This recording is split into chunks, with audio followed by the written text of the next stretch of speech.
آخرہ لا تبدیل لکلمات اللہ ذالک هو الفوز العظیم صدق اللہ مولانا العظیم وصدق رسولہ النبی الکریم ان اللہ وملائکتہ یصلون علی النبی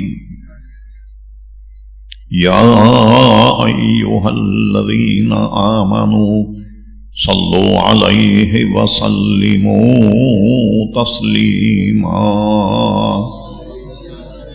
اللہم صل علی سیدنا ومولانا محمد معدن الجود والکرم وآلہ وبارک وسلم صلاة وسلاما علیک یا سیدی یا رسول اللہ۔ معزز علماء کرام، لائق ست تکریم حاضرین مجلس، عزیز طلبہ، حصول برکت کے لیے قرآن مجید فرقان حمید ایک بہت ہی معروف اور مشہور آیت مقدسہ تلاوت کرنے کا شرف حاصل کیا۔ قبل اس کے کہ کچھ عرض کیا جائے، اللہ تبارک و تعالیٰ سے دعا فرمائیں کہ وہ اپنے پیارے حبیب لبیب نبی کریم علیہ افضل الصلاۃ و تسلیم کے صدقے و طفیل مجھے حق کہنے کی توفیق عطا فرمائے۔ ہم تمام شرکا محفل کو اللہ تبارک و تعالی حق سن کر حق کو قبول کرنے کی اور اس پر عمل کرنے کی توفیق عطا فرمائے۔ آپ کا علم ہے کہ گزشتہ چند ہفتوں یہ سلسلہ جاری ہے، تو آج ہم کسی آیت پر درس تو نہیں دیں گے، لیکن حالات حاضرہ کو ملاحظہ فرمائیں کہ پاکستان، ہندوستان میں بلکہ پوری دنیا میں ان دنوں میں اعلیٰ حضرت فاضل بریلوی رحمۃ اللہ تعالی کا یوم اور ان کی یاد اور ان کے عرس منعقد کیے جا رہے ہیں۔ ہم اس کے متعلق کچھ باتیں عرض کریں گے۔ یاد رہے کہ یہ سفر کا مہینہ ہے اور اس میں چند مسلمانوں کی یادیں وابستہ ہیں اور ان کے ایام منائے جاتے ہیں۔ ایک تو کسی طرح ہم لوگوں میں یہ بات مشہور ہو گئی اور خواتین میں بہت زیادہ کہ سفر کی جو 13 تاریخ ہے اس میں بلائیں نازل ہوتی، تو پرانی عورتیں کیا کرتی ہیں کہ چنے ابال کر اور چھتوں پر پھینکتی کہ بلائیں جو ہیں وہ اتنی بے وقوف ہیں کہ آپ کو نہیں پکڑیں گی، خالی چھولے کھا کے چلی جائیں۔ سب چھتوں پہ جناب چنے اور جناب گیہوں یہ ڈال دیے جاتے ہیں۔ یہ ایک رواج بالکل غلط ہے، اور یہ کہا جاتا ہے کہ اس کا آخری جو سفر کا بدھ ہے اس کو منایا جاتا ہے کہ حضور علیہ السلام اس میں صحت یاب ہوئے۔ حالانکہ تمام سیرت کی کتاب ملاحظہ فرمائیے آپ کہ سفر کے آخری بدھ کو یا آخری ایام میں حضور علیہ السلام سخت علیل تھے، تو یہ بات بھی غلط ہے۔ اور حدیث شریف میں مطلقاً فرمایا لا سفر کوئی چیز نہیں۔ شیخ محقق شاہ عبدالحق محدث دہلوی نے جو رواج ہیں ان کی مذمت میں پورا باب اپنی کتاب ما ثبت من السنہ میں سفر کے مہینے میں نقل فرمایا کہ یہ رواج جو ہیں یہ مسلمانوں میں یہ غلط ہیں، اور یہ کہاوت کہ سفر میں بلائیں نازل ہوتی ہیں یہ بھی کوئی اصل نہیں اس کی، اور خالی بدھ منایا جاتا ہے۔ لوگ سیر تفریح کو نکلتے ہیں یا شیرنی بھی بانٹتے ہیں، یہ ساری باتیں لغو ہمارے یہاں پتہ نہیں کہاں سے آ گئی اور چلی آ رہی ہیں شروع سے، اس کی تو کوئی اصل نہیں۔ اور سفر کے مہینے میں مشہور دنیا کے پیشوا اعلیٰ حضرت امام اہل سنت مولانا شاہ احمد رضا خان فاضل بریلوی رحمۃ اللہ تعالی کا وصال سفر کی 26 تاریخ کو ہوا، جمعے کا دن تھا، اور جو اذان کہی جاتی ہے ظہر کی جمعے میں، یعنی ایک تو جمعے کے خطبے کی اذان ہے کہ عام جو اذان ہے، اس اذان کے وقت میں اعلیٰ فاضل بریلوی کا وصال ہوا۔ جس وقت آپ کی روح اپنے جسم سے نکل رہی تھی، اس وقت مؤذن کی یہ آوازیں سب کے کانوں میں تھیں، حی علی الصلاۃ حی علی الفلاح۔ عین اس موقع پہ اعلیٰ فاضل بریلوی رحمت اللہ علیہ کا وصال ہوا۔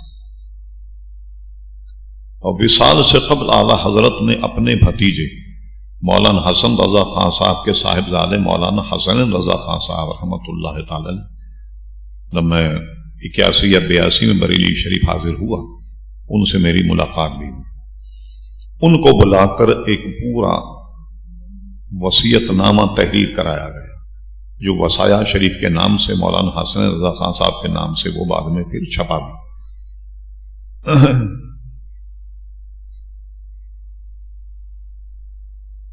تو اعلیٰ حضرت فاضل بریلوی رحمۃ اللہ علیہ کا وصال 26 صفر کو ہوا،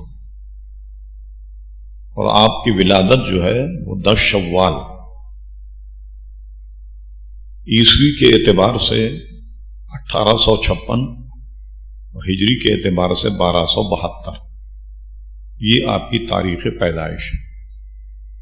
آپ کی ولادت ایسے پرفتن دور میں ہوئی جس کو میں نے گاہے گاہے آپ کو بیان بھی کیا کہ جنگ آزادی، جنگ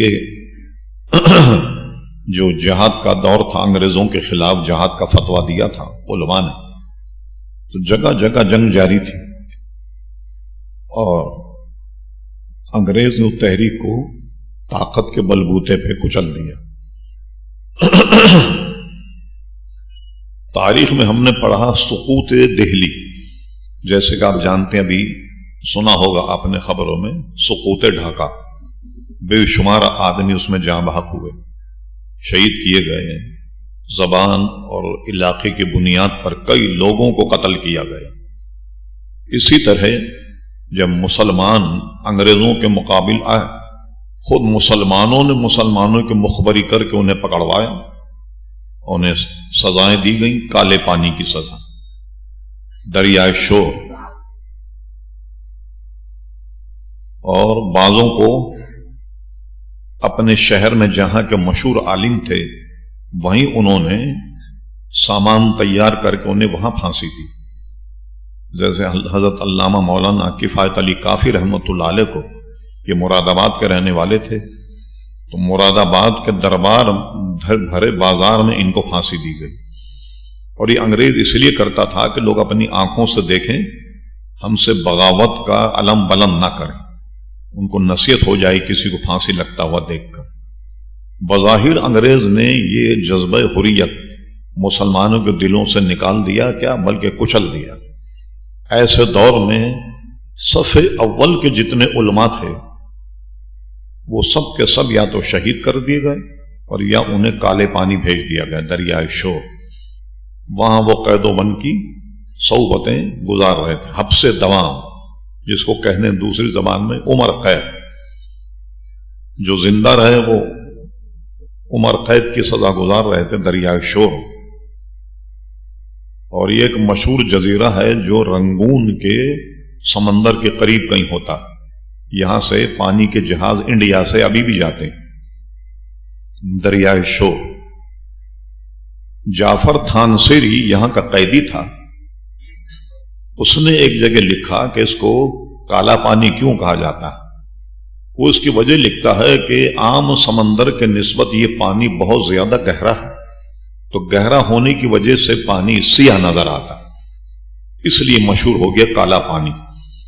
اچھا، اتنا گہرا سمندر ہے کہ وہاں سے کوئی عبور کر کے، یعنی اس قید خانے سے کوئی جا ہی نہیں سکتا، بھاگ ہی نہیں سکتا، اس لیے وہاں رکھا جاتا۔ خواتین جو گرفتار ہوتی انہیں بھی رکھا جاتا وہیں، اور مردوں کو بھی وہیں رکھا جاتا۔ جعفر تھانسیری کہتا ہے مورخ کہ یہ اتنی مہربانی کرتے تھے انگریز کہ عورتوں کو اگر حبس دوام ہے اور مردوں کو، وہ کیا کرتا کہ سب کو جمع کر کے مناسب طریقے سے پوچھ گچھ کر کے ان خواتین کو ان کے نکاح میں دے دیا کرتا تھا کہ جو حبس دوام کی سزا گزارتے تھے کہ چلیے ٹھیک میاں بیوی بن کر کے اپنی سزا جو ہے وہ پوری کریں. یہ وہ انگریز مہربانی کرتا تھا ان قیدیوں کے ساتھ. اور وہیں حضرت علامہ فضل خیر آبادی رحمۃ اللہ علیہ وہیں قید تھے. علامہ فضل خیر آبادی منطق اور فلسفے کے بہت بڑے امام تھے، اور ان کے والد ماجد بھی بہت بڑے امام تھے.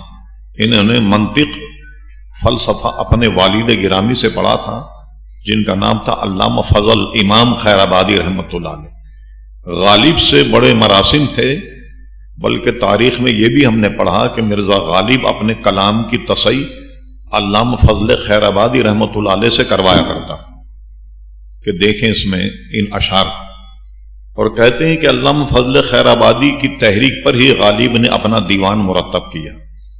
اور ابھی بھی خیر آباد میں جو علامہ فضل امام خیر آبادی کا مزار ہے اس پہ کتبہ مرزا غالب نے جو اشعار کہے وہ لگا ہوا. تو اس طریقے سے غالب کے بھی استاد تھے علامہ فضل خیر آبادی رحمۃ اللہ تعالی علیہ. اور حیرت کی بات ہے کہ شاعر تھا دنیا دار، مگر جب علامہ فضل خیر آبادی رحمۃ اللہ تعالی علیہ کا اسماعیل دہلوی سے امتناع نظیر کے بارے میں جب مناظرہ ہوا، یعنی اسماعیل دہلوی نے اپنی کتاب تقویۃ الایمان میں یہ کہا اللہ تبارک و تعالی اگر چاہے تو ایک آن میں کروڑوں محمد پیدا کر دے یا کروڑوں محمد جیسے پیدا کر دے. تو علامہ فضل خیر آبادی کا نقطہ نظر یہ تھا کہ جب اللہ نے ارشاد فرما دیا کہ ما کان محمد ابا احد من رجالکم ولکن رسول اللہ و خاتم النبیین، کہ حضور علیہ السلام پر نبوت ختم ہو گئی، تو یہ کہنا جائز ہی نہیں کہ اللہ تعالیٰ اگر چاہے تو کروڑوں محمد پیدا کر دے. اس پر مناظرہ ہوا اور اس پر علامہ فضل خیر آبادی نے تکفیر بھی کی اسماعیل دہلوی کی. اور علامہ فضل خیر آبادی کا جو موقف تھا، ان کے موقف کی تائید میں مرزا غالب نے ایک بہت بڑی نظم بھی کہی امتناع نظیر پر، وہ بھی ہمارے پاس محفوظ ہے، کوئی صاحب اگر تحقیق کریں وہ ان کو دی جا سکتی. تو صفحے اول کے علماء تو سب چلے گئے، اب امت کی رہنمائی کون کرتا؟ اعلیٰ حضرت فاضل بریلوی سے پہلے علامہ فضل رسول بدایونی رحمۃ اللہ تعالی علیہ اہل سنت کی رہنمائی کرتے رہے اور جو بد مذہب بے دینوں کے فتنے سے لوگوں کو بچاتے رہے. انہی کے صاحبزادے تھے علامہ عبد القادر بدایونی رحمۃ اللہ علیہ، جن سے اعلیٰ حضرت کے بہت زیادہ مراسم تھے. اور اعلیٰ حضرت فاضل بریلوی نے علامہ عبد القادر بدایونی کی شان میں ایک عربی میں قصیدہ بھی کہا جو چھپا ہوا کتابوں میں موجود ہے. غرض یہ کہ علامہ فضل خیر آبادی رحمۃ اللہ تعالی علیہ بہت بڑے عالم تھے. حدیث میں وہ تلمیذ تھے شاہ عبد العزیز محدث دہلوی رحمۃ اللہ علیہ، اور بعضوں نے لکھا کہ بعض کتابیں انہوں نے شاہ عبد القادر محدث دہلوی سے بھی پڑھی تھی. غرض یہ کہ جس وقت شاہ عبد العزیز محدث دہلوی نے شیعوں کے رد میں کتاب لکھی تو ایسا نہیں کہ جو معروف عقائد تھے اس کو لکھ کر انہوں اس کا رد کر دیا، بلکہ ایران آپ نے خطوط بھیجے اور اس وقت کے زمانے کے جو ایران کے بڑے بڑے علماء تھے ان سے منگوائے کہ ہم اہل سنت پر آپ کے کیا کیا اعتراضات ہیں. انہوں نے جو اعتراضات بھیجے ایک ضخیم کتاب شاہ عبد العزیز محدث دہلوی نے شیعہ حضرات کے رد میں لکھی. تو ایک مناظر شیعہ مجتہد وہ اعلیٰ حضرت فاضل بریلوی بلکہ شاہ عبد العزیز محدث دہلوی سے مناظرہ کرنے کے لیے آیا. تو اب کیا ہوتا ہے، یہ سب جانتے تھے کہ شیعہ ہے، لیکن سفارتی یا مہمان نوازی کے تقاضے ہوتے. علامہ فضل خیر آبادی ان کے طالب علم تھے، انہوں نے اپنے کلاس میں سے بچے کو بلایا اور کہا جاؤ یہ ایران سے آئے ہم سے مناظرہ کرنے، انہیں مہمان خانے میں ٹھہرا. مہمان خانے میں علامہ فضل خیر آبادی انہیں ٹھہرا دیا. رات میں ان سے پوچھا کہ آپ نے اتنا دور دراز کا سفر کائے کے لیے کیا؟ کہا تمہارے استاد سے مناظرہ کرنے آیا. اچھا، انہوں کا مناظرے کے کیا کیا نکات ہیں آپ کے؟ کہنے لگے یہ باتیں جو میں مناظرہ کرنا چاہتا ہوں. علامہ فضل خیر آبادی اتنے ہوشیار تھے، 12 سال کی عمر تھی، ایران کے مجتہد کو اتنے کرے جواب دیے کہ سارے جوابوں کا سوالوں کا اس کا صفایا کر دیا. تو ایران کا وہ جو تھا مجتہد وہ سوچنے لگا کہ جس کے طالب علم اتنے ہوشیار ہیں ان کے امام سے کون مناظرہ کرے گا؟ وہ اپنا بوریا بستر لپیٹ کر رات ہی میں چلا گیا کہ بجائے اس ذلت کے یہ ذلت صحیح ہے کہ چلو یہاں سے کوچ کر جا. چلے گئے وہ صاحب. صبح کا وقت ہوا تو شاہ صاحب اپنی تمام مصروفیات سے فارغ ہو کر دسترخوان لگایا اور علامہ فضل خیر آبادی کا جاؤ ہمارے مہمان کو بلا لا. ان کا وہ تو رات ہی میں چلے گئے. تو شاہ صاحب سمجھ گئے. کہنے تم نے کچھ شرارت کی ہوگی. کہلی میں نے خالی پوچھا کہ آپ کائے کے لیے آئے تو ان کا تمہارے استاد سے مناظرہ کرنے آیا ہوں. وہ پوری لسٹ انہوں نے نکالی یہ مسائل. میں نے نمبر وار ان کا رد کیا تو وہ از خود ہی چلے گئے. ہم نے کچھ کہا ہی نہیں ان کو. تو یہ علم تھا علامہ فضل خیر آبادی رحمت اللہ تعالی علیہ. پورے ہندوستان میں منطق فلسفے کا ان سے بڑھ کر کے امام کوئی نہیں تھا. اور جو ان کے ساتھ بیٹھنے والے شاگرد انہوں نے بھی بڑی شہرت پائی. ان کے صاحبزادے تھے منطق میں ان کا بھی بہت بڑا مقام. علامہ عبدالحق خیر آبادی رحمت اللہ تعالی علیہ. خیر آباد ایک ہندوستان میں بڑی مشہور جگہ ہے.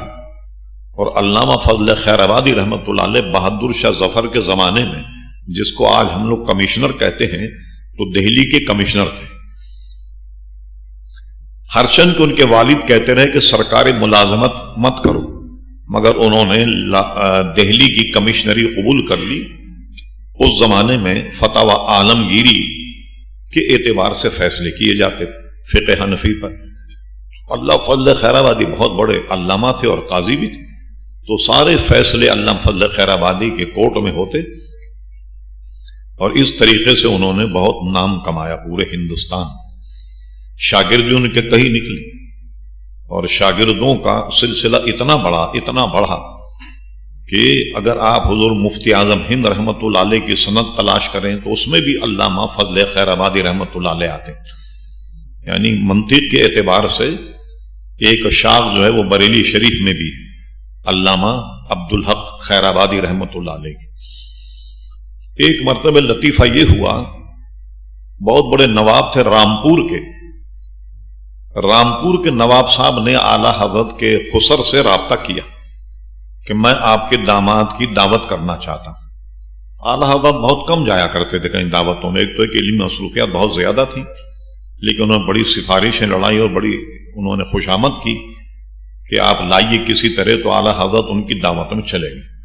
نواب صاحب نے کیا کیا کہ اعلیٰ حضرت کو بلایا اور ساتھ ہی علامہ عبدالحق خیر آبادی اس وقت موجود تھے انہیں بھی دعوت میں بلا لیا. دعوت میں بلا کر دونوں حضرات اور مہمان جو تھے دسترخوان پہ بیٹھے. نواب صاحب نے عذراہ مہربانی اعلیٰ حضرت فرمایا کہ مولانا میری خواہش یہ ہے کہ آپ کچھ منطق علامہ عبدالحق خیر آبادی سے پڑھ لیں. تو جانتے تھے کہ بہت بڑے امام ہندوستان میں منطق کے. تو اب وہ مخاطب ہوئی علامہ عبدالحق خیر آبادی. اعلیٰ حضرت فرمایا صاحبزادے کیا نام ہے؟ انہوں نے کہا احمد رضا خان. اچھا کیا کام کرتے؟ کہنے رد وہابیہ. اچھا کہنے وہی کام کرتے ہمارا خطی بدایونی کرتا. ان کا اشارہ تھا علامہ عبد القادر بدایونی کی طرف. وہ بھی علامہ عبدالحق کے شاگرد تھے منطق میں. اچھا کہنے وہی کام کرتے ہو تم جو ہمارا خطی بدایونی کرتا ہے عبد القادر؟ کہنے ہاں وہی کام میں کرتا ہوں جو آپ کے والد بھی کرتے تھے علامہ فضل امام خیر آبادی. تو اب وہ دونوں بزرگوں میں کوئی نوک جھونک تو ہوئی. تو اب انہوں نے کہا کہ صاحبزادے کیا منطق پڑھی ہے آپ نے؟ فرمایا ساری کتاب میں نے اپنے والد گرامی مولانا نقیلی خان صاحب سے منطق پڑھ لی. ان کو یقین نہیں آیا کہ اتنی کم عمر میں, کیونکہ میں سنا ہوگا اپنے جلسوں میں کہ 13 سال 10 مہینے کی عمر میں اعلیٰ حضرت تمام علوم سے فراغت حاصل کر کے اور پہلا فتویٰ بھی لکھ دیا تھا. ان کو یقین نہیں آیا کہ اتنی ادب کتابیں یہ صاحبزادے نے پڑھ لی. تو انہوں نے کیا کیا کہ منطق کی ایک چھوٹی کتاب جو پہلے درجے میں پڑھائی جاتی ہے تو پوچھا کہ کیا صاحبزاد یہ کتاب بھی آپ نے پڑھ لی؟ اعلیٰ حضرت ان سے فرمایا اچھا تو آپ کے مدرسے میں کیا ان کتابوں کے بعد یہ کتاب پڑھائی جاتی ہے؟ اب وہ بڑے حیران بھی رہ گئے, شرمندہ بھی ہوئے کہ میں نے بلا وجہ اس کتاب کا نام لیا. تو پھر انہوں نے یہ کہہ دیا کہ واہ صاحبزادے تیز تراری کا عالم اگر یہ رہا پھر تو ہم آپ کو پڑھا چکے. تو آپ نے فرمایا کہ مجھے چونکہ آپ سے پڑھنا ہی نہیں تھا اس لیے میں نے یہ سخت جواب آپ کو دیا۔ خیر یہ محفل آئی گئی چلی گئی تو اعلیٰ حضرت منطق میں بھی بڑے کامل اور مکمل تھے، اور یہی نہیں صرف کہ میں زبانی کہہ رہا ہوں ان کا معتقد، بلکہ اس پر اعلیٰ حضرت فاضل بریلوی کی کتابیں بھی گواہ۔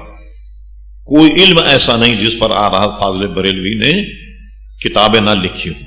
اپنے پیچھے تمام علوم جو تھے 53 یا 55 علوم، ان پر اعلیٰ حضرت کو دسترس تھی، اور سب پر اعلیٰ حضرت کتابیں جو ہیں وہ تحریر فرمائیں، اور وہ بعض اس میں چھپ گئیں، بعض غیر مطبوعہ بھی ہیں، اور بعض ہماری کم نصیبی۔ ایک آدمی نے جو کام کیا کروڑوں آدمی اسے سنبھال نہیں سکے، بعض کتابیں جو ہے وہ ضائع بھی ہو گئیں۔ اسی طریقے سے فلسفے جدید پر اعلیٰ حضرت کا الفوز المبین در رد حرکت زمین، اعلیٰ اس کے قائل تھے کہ زمین حرکت نہیں کرتی، زمین ساکن۔ اس پر بڑا مبسوط رسالہ لکھا، اعلیٰ خود فرماتے میں نے اس میں 105 دلیلیں نقل کی ہیں کہ زمین گھومتی نہیں بلکہ ساکن۔ پھر اس کے بعد حضور مفتی اعظم ہند نے فرمایا، عرض کی کہ حضور آپ نے فلسفے جدید کا تو رد کیا ہے، ایک کتاب فلسفے قدیم کے رد میں بھی لکھ دیں۔ اعلیٰ حضرت نے اپنے صاحبزادے کی فرمائش پر پھر فلسفے قدیم کا رد کیا، اور وہ کتاب بھی چھپی، الکلمۃ الملہمہ کے نام سے چھپی۔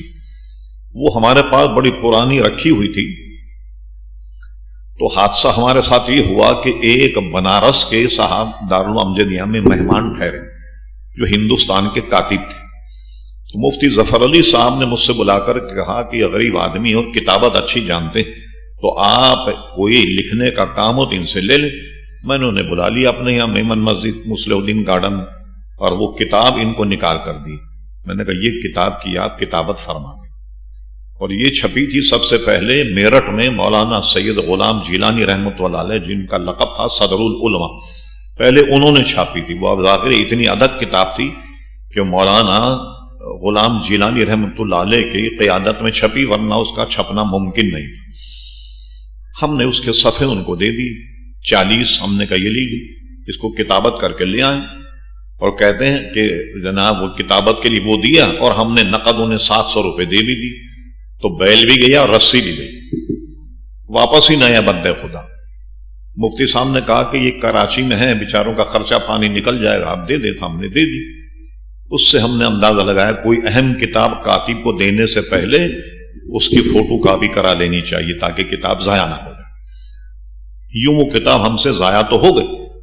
ملتان میں کسی صاحب نے سراغ لگایا تو پتہ نہیں کس طرح انہیں پتہ لگا کہ وہ کتاب میرے پاس، ملتان سے ایک پبلشر میرے پاس آئے کہ یہ ہماری کتاب زیر کتابت ہے، اور اس میں کچھ لائنیں ایسی ہیں جو پڑھی نہیں جا رہی، کسی طرح ہمیں سراغ لگا کہ آپ کے پاس ایک کتاب ہے، کچھ دیر کے لیے یا کچھ دن کے لیے آپ وہ کتاب ہمیں دے دیں، ہم اپنی کتاب کی تصحیح کر کے آپ کو کتاب واپس کر دیں گے، یا فوٹو کاپی ہم بنا لیں گے، اصل کتاب آپ کو دے دیں گے۔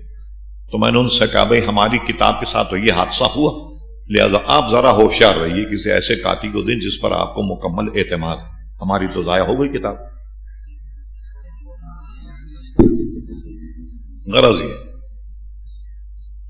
اور ہم بڑا افسوس ہوا، لیکن اب خوشی یہ ہوئی کہ وہ کتاب کسی طریقے سے فتاوی رضویہ میں چھپ گئی۔ یوں اللہ تبارک و تعالیٰ کرم ہو گیا کہ وہ کتاب مسلمانوں تک زندہ مل گئی، اور فتاوی رضویہ کی اسی جلد میں یہ دونوں رسالے فوز المبین در رد حرکت زمین اور الکلمۃ الملہمہ، یہ دونوں کتابیں فتاوی رضویہ میں اب آ گئی۔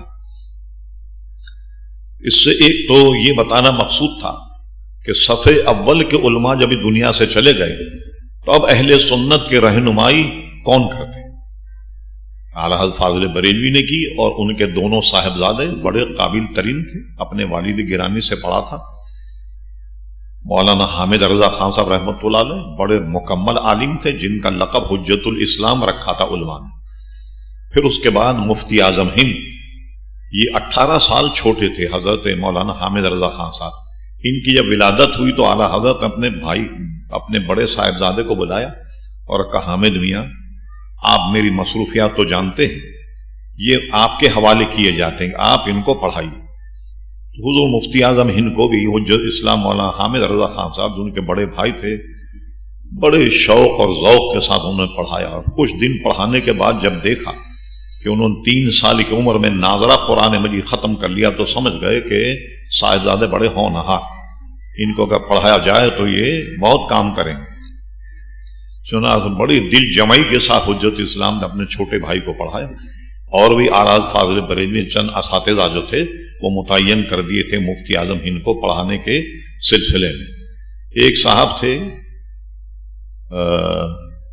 جن کا تعلق علامہ لطف اللہ علی گڑھی سے تھا، ان کے شاگرد تھے، ان کو متعین کیا، اور ایک علامہ فضل رحمان گنج مراد آبادی کے شاگردوں سے ان کا تعلق تھا، ظہور الحق صاحب، ان کو متعین کیا، وہ پڑھاتے، اور پوری نگرانی مولانا حامد رضا خان صاحب اپنے بھائی کی گویا تعلیم کی یہ نگرانی کرتے، اور تو ظاہر ہے کہ وہ ان کے بھائی یعنی اعلیٰ فاضل بریلوی کے چھوٹے صاحبزادے وہ بھی بہت بڑے عالم بنے، اور علماء نے ان کو مفتی اعظم ہند کا لقب دیا، اور وہ انہوں نے کتابیں بھی پڑھائیں، درس حدیث بھی دیا، اور ان کے شاگردوں میں 2 پر جو حضرت مفتی اعظم ہند فخر کیا کرتے تھے، ایک شیر بیش سن حضرت اللہ مولانا حشمت علی خان صاحب رحمۃ اللہ تعالی علیہ، اور دوسرے شیخ الحدیث حضرت اللہ مولانا سردار احمد صاحب رحمۃ اللہ تعالی علیہ۔ ان پر بڑا فخر فرماتے کہ میرے دونوں شاگرد جو ہیں یہ بہت عمدہ، اور بہت کم عمری میں اعلیٰ حضرت نے فتویٰ لکھا اور میدان میں آئے، اور اتنی مقبولیت اللہ تبارک و تعالیٰ نے عطا فرمائی کہ مورخین لکھتے ہیں کہ جو انڈیا کا اس وقت حکمراں تھا انگریز وائس سرائے، اس کے پاس اتنی ڈاگ نہیں آتی جتنا اعلیٰ فاضل بریلوی کے پاس آتی، دنیا بھر سے خطوط آتے سوال جواب کے۔ ہم افریقہ پہنچے، ہم تو پہنچے بہت بعد میں، یعنی 82 میں پہنچے۔ اس وقت جب کتابوں میں دیکھتے ہیں فتاوی رضویہ میں، تو اس زمانے کے افریقہ کے مختلف شہروں کے خطوط اعلیٰ حضرت کے پاس آئے، اور انہوں نے اعلیٰ حضرت سے فیصلہ چاہا، انہوں سب کو بھیجا، اور وہ تمام فتاوی جمع کرنے کے بعد ایک الگ سے کتاب چھپی تھی فتاوی افریقہ کے نام سے، وہ بھی خاصی ضخیم کتاب ہے، تاکہ فتاوی افریقہ یہ معلوم ہو جائے جو افریقہ سے سوالات آئے تھے ان کے جوابات اس میں۔ یہ بھاولپور کے نواب صاحب، یہاں بھی اس زمانے میں جو عدالتیں تھیں وہ اسلام کے مطابق فیصلے کرتی، نواب بھاولپور نے کچھ عدالتی امور پر اعلیٰ حضرت نے مشورہ کیا، تو اعلیٰ حضرت کو خط ملا، غلطی سے نواب صاحب نے اس میں یہ لکھ دیا مولانا یہ سارے مسائل حل کر کے بھیجیں تاکہ یہاں اس کا رواج دیا جائے، اور یہاں کے جو جج ہیں قاضی ہیں ان کو اس کا پابند کیا جائے۔ ساتھ ہی انہوں نے یہ لکھ دیا کہ مولانا جو معاوضہ ہوگا آپ فرما دیں وہ آپ تک پہنچ جائے گا۔ آدھا سارے اصول لکھے قاضی کے، اور اس کے بعد فرمایا کہ اللہ کا شکر ہے کہ ہمارے یہاں فتوے پر پیسے نہیں لیے جاتے، ہاں یہاں سے مفت جاری ہوتے، بلکہ یہ تک ہوا کہ بعض جو غریب لوگ تھے وہ ایسی بیرنگ لفافہ بھیج دیا کرتے تھے، اعلیٰ حضرت سوال لکھ کر اپنی طرف سے ٹکٹ لگا کر کے روانہ کیا کرتے تھے۔ تو اعلیٰ حضرت فاضل بریلوی آپ کے دادا، آپ کے جد امجد جو بغلیہ سلطنت میں افغانستان سے ہجرت کر کے لاہور آئے، لاہور سے پھر ہندوستان آئے، اس زمانے میں مولانا سعادت یار خان بہت بڑے سپہ سالار تھے فوج کے، جس کو آج کل کے زمانے بریگیڈیئر کہا جاتا ہے۔ تو اس زمانے میں مغلیہ سلطنت کے جو بادشاہ تھے انہوں نے انعام میں اکرام میں جو زمینیں دی، تو بہت بڑے لینڈ لارڈ تھے، بڑی زمینیں تھیں، اعلیٰ حضرت حصے میں آئیں، لیکن اعلیٰ حضرت فاضل بریلوی نے یہ طے کر لیا وہ نہ زمین پر جاتے نہ اس کی جانچ پڑتال کرتے کہ کیا آمدنی ہوئی کیا ہوا، یہ سارے امور اعلیٰ حضرت اپنے بھائی مولانا حسن رضا خان صاحب کے ذمے کر دی۔ فرمایا اس سے جو آمدنی ہو، جو معاملات ہے تم جانو، ہمیں تو صرف کاغذ اور دوات قلم کا خرچ دے دیا کرو جو ہمارے دارالفتاء کی ضرورت ہے بس۔ تو اس اعتبار سے وہ اپنے زمین وغیرہ جاگیر کے اعتبار سے بہت بڑے نواب تھے، انہیں ضرورت نہیں تھی کسی سے کوئی نذرانہ لینے کی یا مشاعرہ لینے کی، اور سارا کام انہوں نے فی سبیل اللہ کیا، اور کوئی ذری سی بھی غرض کسی سے نہیں رکھی۔ ہم نے اکابر علماء سے سنا کہ ایک بمبئی کے سیٹ آئے، انہوں نے اعلیٰ حضرت سے کہا حضور بس گاڑی میرے پاس موجود ہے، آپ بیٹھیں چلیں اور ہمارے دفتر میں گھر میں بس دعائے خیر کر دیں اور پھر میں آپ کو چھوڑ دوں گا۔ اس زمانے میں گاڑی کسی کسی کے پاس ہوا کرتی تھی۔ اب وہ اس قدر اعلی حضرت سے اصرار کیا انہوں نے کہ اعلی حضرت آمادہ ہو گئے۔ جب اعلی حضرت جوتے پہننے لگے تو سیٹھ صاحب کی زبان سے یہ جملہ نکل گیا۔ یہ مشہور تھا کہ اعلی حضرت فاضل بریلوی نے جو کتابیں لکھی ہیں وہ اس آستانے کے بعد اتنا مال نہیں ہے کہ یہ کتابیں چھپ جائیں، تو سیٹھ صاحب کی زبان سے نکل گیا کہ مولانا اب بے فکر رہیے، آپ کی ساری کتابیں چھپ جائیں۔ آپ نے فوراً جوتا اتار دیا اور فرمایا کہ مجھے آپ کے یہاں جا کر اپنی کتابیں نہیں چھپوانی، اور منع کر دیا اب نہیں آؤں گا میں آپ کے ساتھ۔ پہلے تو میں آمادہ ہو گیا تھا، لیکن اب میں تو اپنی کتابیں چھپانے کے لیے جوتے میں پیر ڈالنا بھی گوارا نہیں کرتا۔ یہ کہہ کر اعلی حضرت اندر چلے آئے اور سیٹھ صاحب کو منع کر دیا۔ ہم نے اکابر سے سنا کہ ایک مرتبہ کوئی صاحب آئے، آنے کے بعد میں انہوں نے کیا کیا، ایک مٹھائی کا ڈبہ دیا اعلی حضرت کے ہاتھ میں، تو اعلی حضرت نے ان سے فرمایا کہ کہیے کیا مسئلہ ہے؟ کہنے کوئی مسئلہ نہیں۔ تو کہنے لگے یہ مٹھائی آپ کائے کے لیے لائے؟ کہنے لگے یہ نذرانہ حضرت، اس کو رکھ لیجیے آپ۔ پھر پوچھا حضرت کوئی خدمت کوئی مسئلہ ہے؟ انہوں نے کہا نہیں۔ حضرت تو مٹھائی کا ڈبہ لیا اور کسی خادم کے ہاتھ اندر گھر میں بھیج دیا۔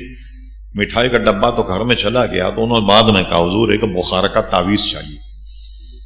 حضرت تعویذ لکھ دیا، لکھنے کے بعد دیا، دینے کے بعد حکم دیا کہ مٹھائی کا ڈبہ واپس لے آؤ۔ وہ مٹھائی کا ڈبہ واپس آ گیا، ان کو دے دیا، کہنے یہ لیجیے مٹھائی کا ڈبہ بھی لیجیے، تعویذ لیجیے، فقیر کے یہاں تعویذ بکا نہیں کرتے۔ یہ کہہ کے روانہ کر دیا اعلیٰ حضرت۔ آج آپ دیکھیے تعویذوں کا معاملہ کتنے عروج پر ہے۔ کسی کو اثر ہو جائے، اول تو میں بتاؤں آپ کو، میرا 50 سالہ تجربہ یہ ہے، جب سے میں تعویذ لکھتا ہوں 100 اگر مریض آئیں تو مشکل سے ایک آدھ ایسا مریض ہوتا ہے کہ کسی کوئی اثر ہو یا کچھ ہو۔ یہ 99 جو ہوتے ہیں نا، یہ سارے ڈھونگ ہوتے ہیں، سب مستی مزہ۔ یعنی جو عورتیں ہیں ان کو کیا ہوتا ہے، میاں بیوی میں لڑائی ہو گئی، اب ان کو علیحدگی اختیار کرنی ہوتی ہے، اس لیے وہ ایسے کام کرتی ہیں جس سے لوگوں کو شبہ ہو کہ اس پہ کوئی جن کا اثر ہے۔ تو جن کا اثر نہیں ہوتا، یہی اثر ہوتا، سمجھے صاحب، کہ بھائی شوہر پسند نہیں۔ اچھا اب کیا ہوتا ہے کہ خواتین جو ہیں اس میں پتہ لگ جائے کہ یہ آدمی تعویذ لکھتا ہے، دیکھیے پھر آپ جو بھرمار ہوتی ہے خواتین۔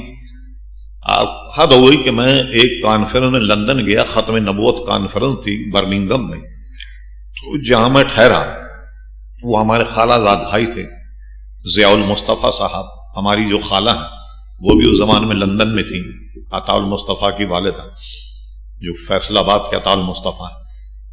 پتہ چلا ایک خاتون کو جنات ہے، اور پورے لندن کے جتنے مشائخ تھے سب نے علاج کر دیا، لیکن اس کا بھوت نہیں اترا۔ تو ہماری بھی شہرت کہیں پہنچ گئی، کہنے لگے ہم نے سنا ہے جب تعویذ دیتے ہیں، تو کہنے لگے ذرا دیکھ لیں مریض کو آ کر۔ میں نے کہا چلیے، مجبوراً چلے گا مروت میں، ورنہ دیکھنے کی تو ضرورت ہوتی نہیں، ظاہر ہے کہ کوئی ہم تعویذ دیتے ہیں اس میں کوئی الٹرا ساؤنڈ تھوڑی کرتے ہیں کہ پتہ لگے بھائی کہاں خون رک رہا ہے کیا ہو رہا ہے۔ اس کے بعد تعویذ زبانی کیفیت سن کر تعویذ لکھ دیا جاتا ہے مرض کا، اور پھر یہ کہ ہر مرض کا الگ الگ تعویذ نہیں ہوتا، بعض ایسے تعویذ ہوتے کہ ہر کام میں اللہ تبارک و تعالیٰ شفا عطا فرماتا۔ بہرحال میں چلا گیا، پہلے تو میں نے اسے انٹرویو کیا، پوچھا کیا عمر ہے آپ کی، انہوں نے بتایا یہ عمر ہے میری۔ میں نے کہا کیا پڑھا آپ نے؟ کہ میں گریجویشن کیا یہاں لندن کی کسی کالج کا نام بتایا۔ اچھا، میں نے کہا شادی کہاں ہوئی آپ کی؟ کہنے فیصل آباد میں۔ کہنے میرے والد نے اپنے بھائی کے بیٹے سے میرا نکاح کر دیا۔ میں نے کہا اچھا۔ ان کے والدین سے کہا آپ تھوڑا باہر ہو جائیے، دروازہ ذرا بھیڑ اور باہر بیٹھے رہیے گا۔ وہ بیٹھے رہے باہر۔ پھر میں نے اس سے ویسی انکوائری جیسے پولیس والے انکوائری نہیں کرتے، میں نے کہا دیکھیے میری آنکھوں کو مسلسل آپ دیکھتے رہیے، جو سوال میں کروں ادھر دیکھ کر کے جواب دینا۔ پھر میں نے سوالات شروع کیے۔ میں نے کہا یہاں پیدائش کہاں کی آپ کی؟ انہوں نے کہا جی لندن کی پیدائش۔ کہاں پڑھا؟ فلاں جگہ پڑھا ہے۔ کیا کیا آپ نے؟ گریجویشن کیا۔ تو میں نے کہا اچھا آپ کے شوہر؟ اس نے اپنے پنجابی زبان برا مت مانیے، کہنے لگے ہمارے والد کے جو بھائی ہیں ان کا بیٹا تھا، کہنے بالکل کچھ نہ جانے لکھنا جانے اور مجھے اس کے پلے باندھ دیا. میں نے کہا اچھا. اب میری طرف دیکھ کر بولی, میں نے کہا آپ کو یہی اثر ہے نا کہ شوہر پسند نہیں؟ کہنے لگے ہاں. میں نے کہا پسند کی شادی کرنا چاہتی؟ کہنے لگے ہاں. میں نے کہا ٹھیک ہے بھائی. دروازہ کھول دی, ان کے ماں باپ کو بلایا. میں نے کہا بھائی میں نے تو جن پکڑ لیا. اب ایسا ہی کہ میں جہاں ٹھہرا ہوں پیٹربرو میں, وہاں آپ آ جائیے, رات میں آپ سے بات کریں گے. گیا میں. تو پھر میں نے ان کو کہا ایک بچی جو لندن میں پڑھی ہے, ایک دیہاتی سے آپ نے صرف اس لیے اس کی شادی کر دی کہ اس کو بھی لندن کا ویزا مل جائے گا, اس کا گھر بھی بس جائے گا میری طریقے سے, یہ بھی پاؤنڈ کمانے لگ جائے گا. میں نے کہا بھوت یہ کہ اس کو شوہر پسند نہیں, اور آپ سمجھ رہے ہیں کہ کوئی مار رہا ہے, کوئی دھونی دے رہا ہے, کوئی مرچوں کی دھونی دے رہا ہے. غرض ہے کہ سارے پیر ناکام ہو گئے لندن کے, لیکن میں نے اس کے جن کو پکڑ لیا اور بتا دیا کہ بھئی یہ ہے اس کو معاملہ. وہ بھی سمجھ گئے, پھر رویہ دیکھ لیا میاں بیوی کا, سمجھ گئے کہ بات ٹھیک ہے کہ اس کو اپنا شوہر پسند نہیں. تو یہ اثرات لوگوں کو ہوتے نہیں ہیں. یہ کچھ ایسے کیس جو ہیں زیادہ تر ایسے ہیں اس میں, سمجھ گئے آپ. ہاں اب کسی میرے تعویذ والے کو بلا لیں, منہ مانگی دیجیے. آپ کوئی مانگے گا آپ سے کہا کبھی اتنے بکرے ذبح کیے جائیں گے اور قبرستان میں ایک ٹانگ پہ کھڑے ہو کر کے آیت کریمہ کا ختم ہو, ایک ٹانگ پہ کھڑے ہو کے ختم ہوگا. بھئی یہ تو سمجھ میں آ کے سب بابوزوں مسجد میں بیٹھے اور آیت کریمہ کا ختم ہے نہیں, قبرستان میں جائیں گے اور ایک ٹانگ پر کھڑے ہو کر کے ختم ہوگا. اس کے اتنے پیسے ہوں گے, پیسے دیے جائیے آپ, اور روزانہ آپ جناب کیفیت بتاتے رہیے, روز کا بل الگ ہوگا. آج یہ اور میرا اپنا جو تجربہ ہے نا وہ یہ بھی کہ لونگ منگائیں گے آپ سے, الائچی منگائیں گے. آپ جانتے ہیں کراچی میں لونگ الائچی کتنی مہنگی. اچھا, اور تعویذ لکھنے والے کا دکاندار سے بھی رابطہ ہوگا. ہاں بھائی اتنی لونگ لے آؤ, شام میں وہ لونگ واپس کر دے گا اور اس سے ذرا کم پیسے واپس میں وہ بھی لے لے گا. تو اس لیے بھائی آپ ہوشیار رہیے, زیادہ تر یہ امراض ہیں. اب کیا ہوتا ہے, سب سے بڑا نقصان کیا ہوتا ہے, ایک آدمی کو کینسر ہو گیا اور میرے جیسے مولوی بچے انہوں نے کہا نہیں آپ پہ جادو. اب کیا ہوا, جادو کے تعویذ پلاتے پلاتے وہ کینسر جو ہے بالکل اپنی حد عبور کر جاتا ہے, یہاں تک کہ ایک مریض مر جاتا ہے. اور آپ اسی چکر میں کہ بھئی اس کو تعویذ گنڈا کر دیا, جادو کر دیا کسی نے, تو آدمی مر جاتا ہے. بھئی آپ علاج کرواؤ. کیا کسی تعویذ کتاب یہ لکھا ہوا کہ جب تعویذ کریں تو علاج مت کروائیے آپ کسی حکیم کا, ورنہ کوئی وہ ہو جائے گا, رد عمل ہو جائے گا, اس کا ریئیکشن ہو جائے گا اس تعویذ کا. ایسا تو نہیں کوئی تعویذ میں بھی ریئیکشن ہو جاتا ہے. کہتے ہیں کہ صاحب یہ تعویذ ہے, سارے تعویذ آپ اتار دیجیے, ایک کا تعویذ استعمال کریں ورنہ ریئیکشن ہو جائے گا. ارے اللہ کا کلام جب تعویذ میں تو کہ اللہ کا کلام میں ریئیکشن. تو بعض لوگوں کا یہ روزگار ہے, کیا کیا جا سکتا ہے. اور لوگ بے وقوف بنتے ہیں, یہ بناتے ہیں بے وقوف. ایک مرتبہ آپ کو یاد ہوگا کہ کچھ حضرات ہندوستان میں نقلی ویزا پر پکڑے گئے. اچھا, انڈین گورنمنٹ نے اتنی زیادتی کی ان کے ساتھ کہ ویزا انہوں نے ایجنٹ سے لگوایا انڈیا کا. بھئی جاتے میں انہیں پکڑ لیتے, وہ کہتے بھئی آپ کا ویزا نقلی, ان کو واپس کر دیتے. بیچارے لاہور سے کم اپنے اپنے ٹھکانے تو پہنچ جاتے یا نہیں. پورا ہندوستان 3 مہینے گھومتے رہے, رشتے داروں سے ملتے رہے. جب واپس آنے لگے تو پکڑے گئے, کہنے لگے یہ ویزا نقلی. اور ظلم یہ کیا کہ ایک کو رکھا جناب اجمیر شریف کی جیل میاں کو, اور بیوی کو رکھا دہلی جیل. اس میں ایسی خواتین بھی تھیں جو 70-75 سال کی ان کی عمر تھی. سری لنکا کے دورہ پر میں گیا تو وہاں مجھے ایک صاحب ملے, سلیم میمن, ایک بیماری تھے. انہوں نے بتایا کہ ہماری کوئی عزیز ہے, اس کی عمر تقریباً کوئی 74-75 سال ہے, ہندوستان کی جیل میں ہے. آپ کے پاس اگر کوئی ذریعہ ہو تو آپ بتائیے. تو میں نے کہا نہیں, کراچی جا کر میں کوئی ذریعہ تلاش کرتا ہوں. کراچی آیا پھر میں, تو آنے کے بعد میں ان کے دفتر چلا گیا, جو ہے نا بڑی مشہور ویلفیئر, کیا نام ہے اس کا, انصار برنی. ان کے چھوٹے بھائی ابصار برنی, ان سے ہماری ذرا زیادہ سلام دعا.